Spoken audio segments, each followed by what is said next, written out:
మన శరీరం గగ్గురు పొడుస్తుంది.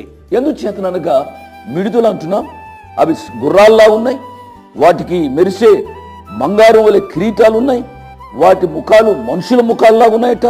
అనగా ఆ మిడుతలకి ఎంత జ్ఞానం ఉందో మనకు అర్థమవుతుంది. వాటి యొక్క తల వెంట్రుకలు స్త్రీల తల వెంట్రుకలుగా ఉన్నాయి. అనగా ఇవి ఆకర్షణను సూచిస్తూ ఉన్నాయి. స్త్రీలు తల వెంట్రుకల వంటి వెంట్రుకలు అనగా ఇవి ఆకర్షించబడతాయి అన్నమాట. ఆకర్షణను సూచిస్తూ ఉన్నాయి. వీటి పండ్లు సింహపు కోరల వంటివి అనగా అడ్డు పెట్టలేని సంహార శక్తి. కనుక మరణానికి దారితీసే శక్తి ఈ యొక్క మిడుతలకు ఇవ్వబడినట్లుగా మనం చూస్తాం.